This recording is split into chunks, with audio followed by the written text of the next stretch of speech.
सभी थानों, जिलों और अनुमंडलों से वीडियो कॉन्फ्रेंसिंग के माध्यम से जुड़े हुए सभी पुलिसकर्मी, पुलिस पदाधिकारी, मैं आज के इस अवसर पर, पुलिस सप्ताह के आयोजन के अवसर पर आप सभी को हार्दिक शुभकामनाएं देता हूं। जैसा डीजीपी साहब ने बताया कि 2007 से पुलिस सप्ताह के आयोजन की दोबारा शुरुआत हुई थी।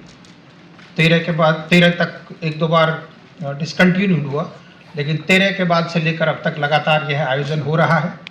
ये बहुत ही खुशी और प्रसन्नता का विषय है कि विनय कुमार जी जब सीआईडी में थे तब से इनके मार्गदर्शन में, प्रयास से लगातार ये आयोजन होता रहा है। और ये ऐसे आयोजन है जिसमें हम सब अपने एक दूसरे की उपलब्धियों से लाभान्वित होते हैं। उस समय के जो कंकरेंट चैलेंजेज हैं उसके बारे में डिस्कस करके नई तकनीकों के बारे में जानकारी हासिल करते हैं और किस प्रकार फर्दर एफिशिएंसी गेन हो इसके बारे में स्ट्रेटेजी बनाते हैं। इसलिए ये वीक बहुत ही महत्वपूर्ण है।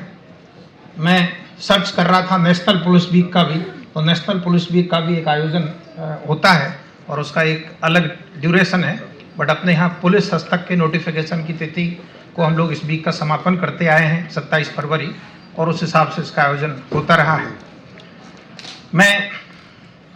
मुझे इस बात की बहुत प्रसन्नता है कि आज सरदार पटेल भवन के परिसर में, इस ऑडिटोरियम में कार्यक्रम में भाग लेने का अवसर मिल रहा है, क्योंकि इसके निर्माण से मैं संबद्ध रहा था जब इसका निर्माण कार्य भवन निर्माण विभाग द्वारा हो रहा था।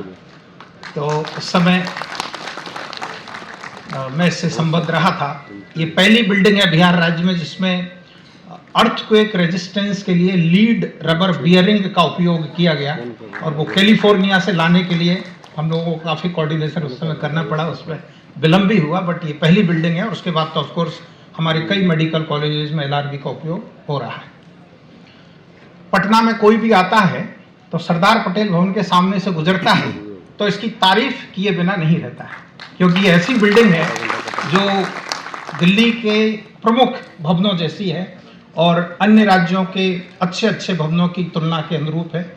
इसलिए गर्व का विषय है कि सरदार पटेल भवन माननीय मुख्यमंत्री की परिकल्पना से पुलिस मुख्यालय के रूप में यहाँ पर ये बन पाया है, और इसमें गृह विभाग के साथ साथ डिजास्टर मैनेजमेंट का भी कार्यालय है, और इसकी छत पर हेलीकॉप्टर लैंडिंग की भी फैसिलिटी है।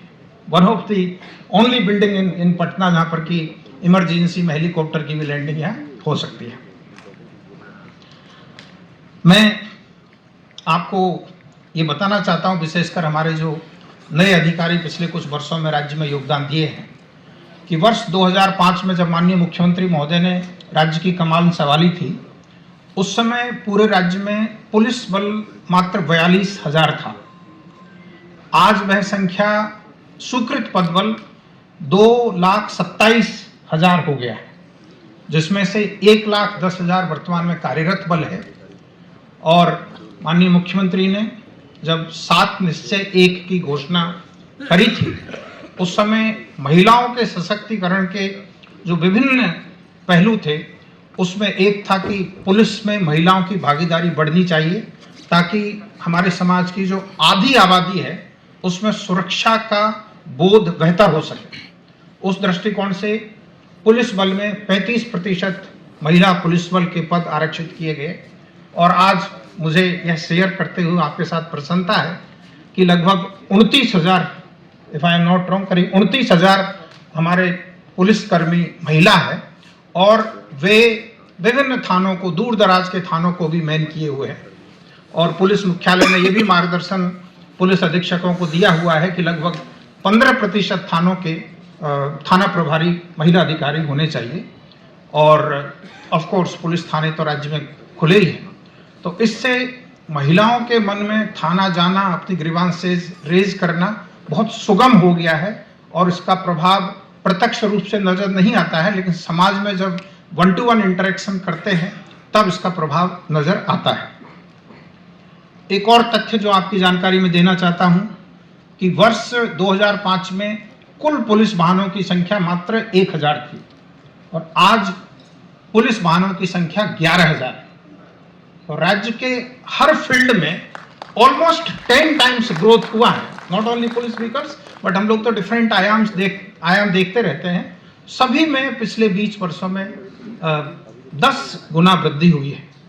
यदि मैं इन्वेस्टमेंट का भी आंकड़ा आपके साथ शेयर करूं तो एमएसएमई में जो क्रेडिट फ्लो होता है बैंकों से 2015 में मात्र 7800 करोड़ रुपए था।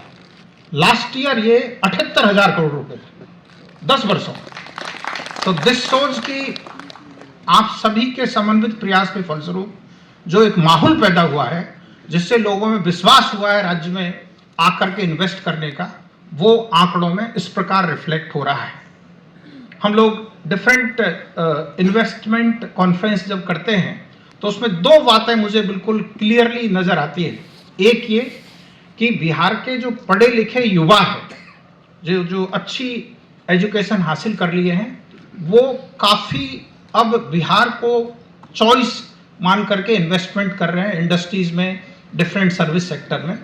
और दूसरा पहलू ये है कि जो यहाँ से चले गए थे पिछले कुछ 20-30 वर्षों में, उसमें से कई लोग री इन्वेंट करके यहाँ पर आकर के इन्वेस्ट कर रहे हैं।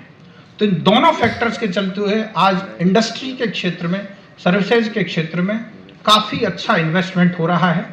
आपने देखा होगा कि इस बार इंडस्ट्रीज डिपार्टमेंट ने जो बिहार बिजनेस कनेक्ट का कार्यक्रम आयोजित किया था, उसमें 423 इन्वेस्टर्स ने अपना इंटरेस्ट दिखाया है और 1,81,000 करोड़ रुपए का इन्वेस्टमेंट करने का MOU साइन किया है, जो रिफ्लेक्ट करता है कि राज्य में आप सभी के प्रयास से किस प्रकार की स्थिति बेहतर हुई है और हम लोग का राज्य भी अन्य राज्यों की भांति एक इन्वेस्टमेंट डेस्टिनेशन के रूप में उभर रहा है। पिछले 2 महीने से मैं और DGP साहब और कुंदन साहब, हम लोग यात्रा के दौरान साथ ही रहते हैं और विभिन्न पहलुओं पर चर्चा करते हैं कि किस किस क्षेत्र में क्या क्या काम हो गया, क्या क्या कमियां हैं। और हम लोगों ने महसूस किया डिस्कशन के दौरान कि अभी भी कुछ एरिया है जिसमें पुलिस मॉडर्नाइजेशन और इंफ्रास्ट्रक्चर को फर्दर ऑग्यूमेंट करने की जरूरत है। तो उसी क्रम में हम लोग अगले सप्ताह एक बैठक रखे हैं और माननीय मुख्यमंत्री महोदय का तो साफ निर्देश है कि जो भी चाहिए कानून का राज स्थापित करने के लिए संसाधनों की कोई कमी नहीं है, हम लोग व्यवस्था करें ताकि पुलिस बल का जो आउटकम है वो बेहतरीन हो सके और देश के सभी राज्यों में तुलनात्मक रूप से बिहार पुलिस की उपलब्धि बेहतर हो सके। मैं आप सबको बधाई देना चाहता हूं कि राज्य में बहुत बड़े इलाके उग्रवाद प्रभावित थे। हम लोग जब जिलों में कलेक्टर और हमारे कई साथी SPs यहाँ पर हैं जब थे, उस समय LWE हम लोग के राज्य की बहुत बड़ी समस्या थी। जिलों में संसाधनों की घोर कमी थी, गाड़ी से लेकर police station, basic infrastructure, man power, बहुत कठिनाइयाँ थी। लेकिन आज राज्य में LWE को कंटेन करने में आप सभी सफल हो पाए हैं, इसके लिए मैं आपको बहुत बहुत बधाई देना चाहता हूँ। अभी 2-3 महीने पहले गृह मंत्रालय के स्तर पर बैठक हुई थी, तो उसमें बिहार के प्रयासों को काफ़ी सराहा गया था और प्रवीण जी का बार बार हम लोगों को इस संबंध में गाइडेंस और मार्गदर्शन मिलता रहता है। मैं आपको इस बात के लिए भी हार्दिक बधाई देना चाहता हूं कि अपना राज्य कम्युनली सेंसिटिव राज्यों में रहा था, क्योंकि जनसंख्या का अनुपात उस तरह का है। पूर्व में घटनाएं भी होती थी, लेकिन पिछले 20 वर्षों में लगातार मेहनत के फलस्वरूप, संवेदनशीलता के फलस्वरूप राज्य में कम्युनल हार्मोनी मेंटेन्ड है। इसके लिए भी संपूर्ण पुलिस तंत्र बधाई का पात्र है। राज्य में प्रोहिबिशन जैसा कठिन कानून जो जन जन को प्रभावित करता है, 2016 में माननीय मुख्यमंत्री जी का संकल्प था राज्य की महिलाओं की मांग के आधार पर उस कठिन कानून का सफलतापूर्वक आपने पालना करवाई है। ये इसके लिए भी मैं आपको बहुत बहुत बधाई देना चाहता हूँ। अपने राज्य में सेफ्टी ड्यूरिंग ट्रेवल एक बड़ी चिंता होती थी। पहले हमें ध्यान है उस समय जिलों में SP साहब लोग कन्वॉय में गाड़ियों को निकालते थे, ट्रकों को आगे पीछे एस्कॉर्ट लगा करके GT रोड बसों को कन्वॉय में निकालते थे। इस तरह का माहौल होता था, लेकिन आज कभी भी कहीं भी बिल्कुल सेफली लोग ट्रेवल कर पा रहे हैं। ये बहुत ही सुखद अनुभूति है। और ऑफ कोर्स क्राइम कंट्रोल के क्षेत्र में तो आंकड़ों से विदित है ही कि राज्य में अपराध पूर्णतः नियंत्रण में है, जो सतत प्रयास और मेहनत के फलस्वरूप संभव हो पाया है। मेरा कुछ एक सुझाव है। अपना ही एक राज्य है जिसमें ग्राम कचहरी एज एन इंस्टीट्यूशन है। पूरे देश में कहीं भी ग्राम कचहरी संस्था नहीं है। यद्यपि सर्वोच्च न्यायालय के स्तर पर एक मामला चल रहा है जिसमें इस पर सूचना मांगी गई है और अन्य राज्यों में भी ग्राम न्यायालय स्थापित करने के बिंदु पर चर्चाएं हो रही है, पर अपने यहाँ चूंकि स्थापित व्यवस्था है, चौथा टर्म है इलेक्टेड बॉडीज का, हमें उनको इन्वॉल्व करना चाहिए। अरविंद जी जब पंचायती राज विभाग के प्रधान सचिव थे तो इन्होंने Chandragupta Chanakya national law university से MOU करके और उनकी ट्रेनिंग की बहुत अच्छी व्यवस्था करवाई थी। आज ग्राम कचहरी के सभी सरपंच की अच्छी ट्रेनिंग होती है, उनके सचिव है उनकी ट्रेनिंग होती है, पंचों को भी बेसिक ओरिएंटेशन होता है।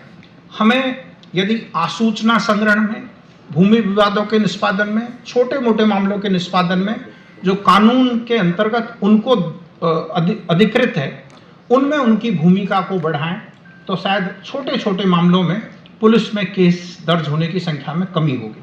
तो हमें ग्राम कचहरी को सशक्त करने की आवश्यकता है, इस पर हमें विचार करना चाहिए। भू विवाद, अपने राज्य में जो आपराधिक घटनाएं हो रही है उसमें 50% से ज़्यादा मामलों की जड़ में भू विवाद है। उस पर हम सब लोग प्रयास कर रहे हैं, समाधान पोर्टल भी बना है और हर स्तर पर सेंसिटिविटी है, लेकिन फिर भी मामले हो रहे हैं। इसमें बहुत बड़ा कारण हम लोगों का जो लीगेसी लैंड रिकॉर्ड्स का मेंटेनेंस पुअर रहना हुआ है। सर्वे समय पर नहीं हुआ, अद्यतन सर्वे, लेकिन उसके बावजूद भी यदि कोई नीतिगत इनपुट आता है बेस्ड ऑन डिफरेंट केसेस, कई बार कई इलाकों से ऐसा सुनने में मिलता है कि लोग गैंग्स ऑपरेट करते हैं रिकॉर्ड्स की फोर्जरी करने में, तो उसके आधार पर पॉलिसी इनपुट यदि मिलता हो जिलों से या राज्य मुख्यालय से, जिसके आधार पर हम लोग कुछ महत्वपूर्ण निर्णय ले सके रेवेन्यू एडमिनिस्ट्रेशन में, तो उसके लिए मैं अनुरोध करना चाहूँगा। भारत सरकार का बहुत जोर है ICJS और CCTNS को इंटीग्रेट करने का। यद्यपि राज्य में बहुत काम हुआ है, हमारे पुराने जितने 900 थाने थे उस सब में CCTNS से संबद्धता हो गई है, नयों में भी करने का प्रयास चल रहा है। सारे के सारे करीब 23,000 IOs को लैपटॉप और स्मार्टफोन सरकार के द्वारा स्वीकृत हो गया, वो भी अगले 1-2 महीने में सब धारित कर लेंगे, तो उससे इसका अडॉप्शन बेटर होगा। प्लस राज्य में थर्ड आई की प्रेजेंस बढ़ाने के लिए बहुत फोकस्ड एक्शन प्लान पर काम हो रहा है।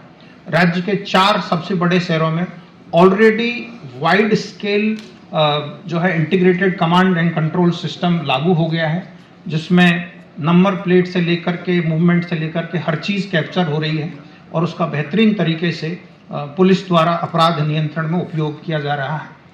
बड़े अगले 5 प्रमंडलीय शहरों के लिए भी योजना मंजूर हो गई है, जिसको बेल्ट्रॉन बहुत जल्दी कार्यान्वित करेगा, और ट्रांसपोर्ट डिपार्टमेंट द्वारा बचे हुए जिला मुख्यालयों के लिए भी योजना मंजूर करवा ली है। साथ ही साथ हमने सभी अर्बन लोकल बॉडीज़ को कहा है कि उनके जो संसाधन है उससे शहर के प्रमुख स्थानों पर कैमरे लगा दें और उसकी पुलिस को व्यूइंग की फैसिलिटी दे दें।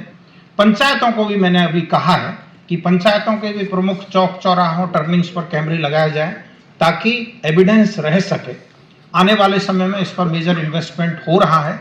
मैं चाहूँगा कि ऐसे सिस्टम हो कि इस डेटा का यूजेज पुलिस स्टेशन करें ताकि उसके आधार पर अपराध नियंत्रण में मदद मिल सके। आप सब जानते हैं कि रोड्स जो एक प्रमुख इंफ्रास्ट्रक्चर है क्राइम कंट्रोल